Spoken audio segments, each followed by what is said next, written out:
हाँ, हेल्महोल्ट्ज कुंडली, इसमें इस टाइप से दो कोइल होती है, दो कुंडलियां होती है, दोनों की त्रिज्याएं बराबर, दोनों में फेरों की संख्या समान, दोनों में धारा समान और धारा की दिशा भी समान। अगर इस कोइल में ऐसे धारा चल रही है तो इसमें भी ऐसे ही चलेगी, ठीक है। दोनों के केंद्रों के बीच की दूरी कितनी होती है? किसी एक की त्रिज्या के बराबर, यानी कि दोनों के केंद्रों के बीच की दूरी कितनी होगी? r। बात समझ में आ रही है? इस व्यवस्था को क्या बोलते हैं अपन? हेल्महोल्ट्ज कुंडली। दोबारा देख लो, जैसे ये दो कोइल है, दोनों के आकार बराबर है, यानी कि दोनों की त्रिज्याएं बराबर है, दोनों में धारा बराबर होगी, दोनों में फेरों की संख्या बराबर होगी, और दोनों के केंद्रों के बीच की दूरी किसी एक की त्रिज्या के बराबर होगी, यानी कि बीच की दूरी कितनी हो जाएगी केंद्रों के? r। बात समझ में आ रही है? अब आपसे क्या क्वेश्चन पूछेगा वो, सबसे पहले तो ये कि हेल्महोल्ट्ज कुंडली किसे कहते हैं? दो समाक्षीय कुंडलियां होती है, दो समाक्षीय का मतलब दोनों के अक्ष एक ही होते हैं, जिनमें धारा बराबर, फेरों की संख्या बराबर, त्रिज्याएं दोनों की बराबर तथा दोनों के केंद्रों के बीच की दूरी त्रिज्या के बराबर होती है। इस व्यवस्था को क्या बोलते हैं? हेल्महोल्ट्ज कुंडली बोलते हैं। परिभाषा याद रखनी है, भी मैं बोल के बता देता हूं। दो समाक्षीय तथा एक समान धारावी वर्ताकार कुंडलियां जिसमें समान दिशा में समान परिमाण की विद्युत धारा प्रवाहित होती है तथा दोनों कुंडलियों के मध्य की दूरी उनकी त्रिज्या के बराबर होती है। इस व्यवस्था को क्या बोलते हैं? हेल्महोल्ट्ज कुंडली बोलते हैं। अब आप अपनी लैंग्वेज में इसको कैसे लिखते हो मैंने बता दिया। त्रिज्याएं बराबर होती है, धारा बराबर, फेरे बराबर, धारा की दिशा बराबर, और दोनों के केंद्रों के बीच की दूरी त्रिज्या के बराबर होती है।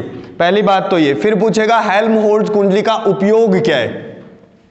ये तो दिख रही है ना, इसके बीच में, जैसे अगर मैं इस टाइप से कोइल बनाता हूं तो इसके बीच में ये जो बीच वाला पार्ट दिख रहा है ना, इसमें जो चुंबकीय क्षेत्र होता है वो लगभग एक समान चुंबकीय क्षेत्र होता है। कैसा?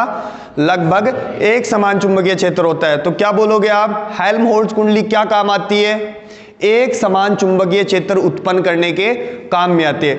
अब मैं इसकी व्यवस्था नहीं बना रहा हूं, आप बोलोगे कि दो कुंडलियां है ए और बी, दोनों की त्रिज्याएं r और r, फेरों की संख्या n, धारा I। मेरा काम है इसके बीच में मैग्नेटिक फील्ड ज्ञात करना। बोलो समझ में आ गई क्या बात? अरे बोल जाओ। चलू, अब बताओ ये दूरी कितनी होगी? r/2। ये दूरी भी कितनी होगी? r/2। इसलिए पिछले डेरिवेशन मैंने x बराबर r/2 पे सोल्व कर दिया था ताकि आगे आपको दिक्कत ना आए। अब देखो दिशा देखते हैं। जैसे ये दो कोइल है, ये दो कोइल है, फटाफट एक बंदा आ जाओ, फटाफट जल्दी, कोई भी आ जाओ जल्दी, लेट टाइम वेस्ट मत करो यार। अरे कोई भी आ जाओ यार, यार इसमें भी पूछोगे यार। आ जा नरेंद्र, कुलदीप आ जा, फटाफट आओ यार, ऐसे मत करो। मैं इसके बीच में धारा की दिशा बताने की कोशिश कर रहा हूं। जैसे ये दो कोइल है, पकड़ ले इसको, ये दो कोइल है और धारा की दिशा जो है वो कैसे है? इस टाइप से, ऐसे, ठीक है। इसमें भी धारा की दिशा ऐसे। क्या धारा की दिशा समान है? मैं इस पॉइंट पे चुंबकीय क्षेत्र की, मतलब चुंबकीय क्षेत्र ज्ञात करने की कोशिश कर रहा हूं। तो देखो इस कुंडली में धारा ऐसे है, तो मेरे राइट हैंड की जो उंगलियां है वो कैसे? इस टाइप से रोटेट होनी चाहिए। तो क्या इससे जो चुंबकीय क्षेत्र होगा वो ऐसे होगा, तल के लंबवत। बोलो, और इसकी वजह से भी चुंबकीय क्षेत्र इधर ही होगा। क्या चुंबकीय क्षेत्र की दिशा सेम है? क्या यहां जो बंदा बैठा है, क्या उसको एक तो मान लो एंटी क्लॉकवाइज दिखेगी और दूसरी क्लॉकवाइज? बता दिया मैंने भाई, यहां कोई पॉइंट है तो एक कुंडली तो उसे एंटी क्लॉकवाइज दिखेगी और एक कौन सी दिखेगी? क्लॉकवाइज, लेकिन दोनों में धारा की दिशा समान है। क्या इस बिंदु पे दोनों कुंडलियों की वजह से चुंबकीय क्षेत्र की जो दिशा है वो समान होगी? बोलो बात समझ में आ गई क्या? तो यही है, बस आगे अब कैलकुलेशन करनी है। यहां लिख रहा हूं धारावाही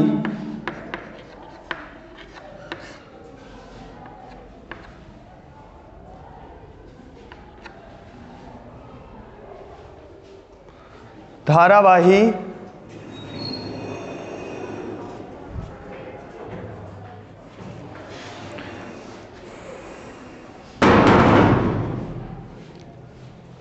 धारावाही वर्ताकार कुंडली, वर्ताकार कुंडली ए के कारण बिंदु बी पर, बिंदु बी नहीं, बिंदु ओ पर चुंबकीय क्षेत्र क्या लिखूं इसे, बी ए, यही है क्या, mu not an I R square, और नीचे 2, एक्स की वैल्यू कितनी हो जाएगी, r/2। यहां चिपका देता हूं साइड में, x बराबर कितना, r/2। क्या ये कैलकुलेशन कल की थी आपने, तो क्या बेटा ये r²/4 प्लस r² और पावर 3/2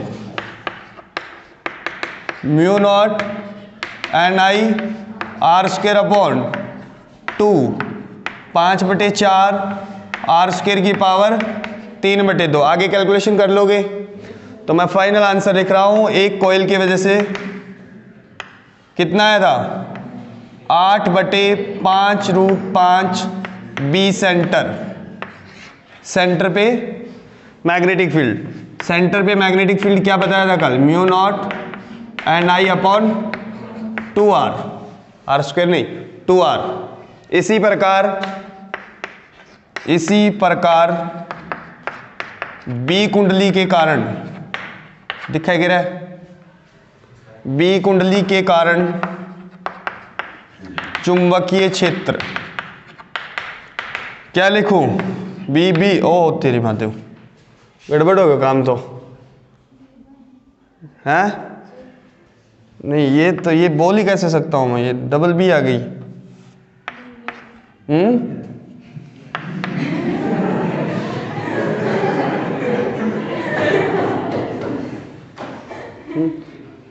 मतलब डज नॉट एग्जिस्ट, मैथ में आता है ना ऐसा कि ये चीज एग्जिस्ट नहीं करती अपनी लाइफ में, तो कोई बात नहीं है तो है 8/5√5 बी सेंटर। अब तो यार वीडियो बन गई, वरना तो या मैं पहले पता चलता तो यहाँ 1 और 2 लिखता। चलो कोई बात नहीं है। कुल चुंबकीय क्षेत्र कितना होगा, बी नेट, दोनों को जोड़ दूं, जब आप दोनों की क्या ये कल आया था, कितना आया था 0.716 बी सेंटर, क्या ये भी इतना ही है। जब आप इन दोनों को जोड़ोगे तो ये आएगा 1.432 बी सेंटर, यानी कि इसके बीच में जो चुंबकीय क्षेत्र होगा वो किसी एक कॉइल का कितना होगा, एक कॉइल के केंद्र पे उत्पन्न होने वाले मैग्नेटिक फील्ड का कितना होगा, 1.43 गुना। बोलो, ये पूछेगा आपसे कि सिद्ध कीजिए कि हेल्महोल्ट्ज कुंडली के केंद्र पर, ये इसका केंद्र है, इसके केंद्र पर चुंबकीय क्षेत्र जो है वो किसी एक कुंडली के केंद्र पर उत्पन्न चुंबकीय क्षेत्र का 1.4 गुना होता है। बोलो हाँ ना। अब इसका ग्राफ समझ गए क्या ये, अरे कल भी बता दिया था, ये यहां तक तो सोल्व करना कल बताया ही था। अब हेल्महोल्ट्ज कुंडली होती क्या है वो परिभाषा याद कर लेना, और इसका काम क्या है, एक समान चुंबकीय क्षेत्र उत्पन्न करना। अब इसका ग्राफ देखो,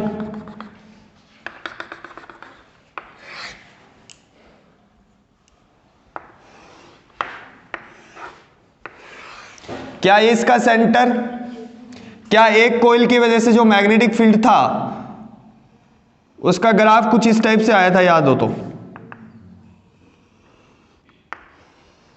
और ये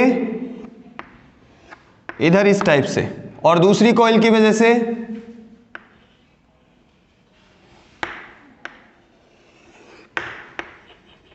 सुनना। अब ये जो पार्ट होता है ना, मैंने डायग्राम थोड़ा सही नहीं बनाया, ये जो पार्ट होता है ना ये बेटा बहुत ज्यादा नजदीक होता है। ये जो दिख रहा है आपको ये क्या होता है, एक दूसरे के पास में होता है। तो यहां जो मैग्नेटिक फील्ड होता है वो कैसा होता है, एक समान चुंबकीय क्षेत्र। कैसा, एक समान चुंबकीय क्षेत्र। क्योंकि पहली बात तो ये कुंडली क्या होगी, छोटी छोटी होगी, तो उनके बीच की दूरी भी क्या होगी, बहुत ही कम होगी। तो इनके बीच में कैसा चुंबकीय क्षेत्र बनता है, एक समान चुंबकीय क्षेत्र। अब सुनो, क्या एक ये नति परिवर्तन बिंदु है, क्या ये दूसरा नति परिवर्तन बिंदु है। अब बोलो ये दूरी कितनी होगी, r/2, बीच की दूरी कितनी r, और ये कितनी r/2, ये r/2, ये r, और ये कितनी r/2। तो इसमें नति परिवर्तन बिंदुओं के बीच की दूरी कितनी होती है, 2r। कितनी होती है, 2r। ये क्वेश्चन बहुत बार पूछा गया है कि हेल्महोल्ट्ज कुंडली में नति परिवर्तन बिंदुओं के बीच की दूरी कितनी होती है, 2r। और अगर एक अकेली कॉइल की बात करें तो कितनी होगी, r। क्या ये बात समझ में आ गई? दोबारा सुन लो, हेल्महोल्ट्ज कॉइल होती क्या है? जैसे ये है, दो एक समान आकार की कुंडलियां होती है जिनका अक्ष एक ही होता है, फेरों की संख्या समान, धारा की दिशा समान और दोनों के केंद्रों के बीच की दूरी उसकी त्रिज्या के बराबर होती है। इसका काम क्या है? एक समान चुंबकीय क्षेत्र उत्पन्न करना है। एक कुंडली की वजह से चुंबकीय क्षेत्र ये आया और दूसरी कुंडली की वजह से ये, दोनों को ऐड कर दोगे तो इसके केंद्र पर कुल चुंबकीय क्षेत्र कितना होगा? 1.432 बी सेंटर। बोलो समझ में आ गई बात? फिर इसका ये ग्राफ है, यहां जो चुंबकीय क्षेत्र है, ये जो दिख रहा है आपको, यहां लगभग एक समान चुंबकीय क्षेत्र होता है। तो इसका काम क्या है? एक समान चुंबकीय क्षेत्र उत्पन्न करना। ये नति परिवर्तन बिंदु P1 और ये क्या है? P2। दोनों के बीच की दूरी कितनी होती है? 2r। अगर सिंगल कॉइल की बात करें तो कितनी दूरी होती है? r।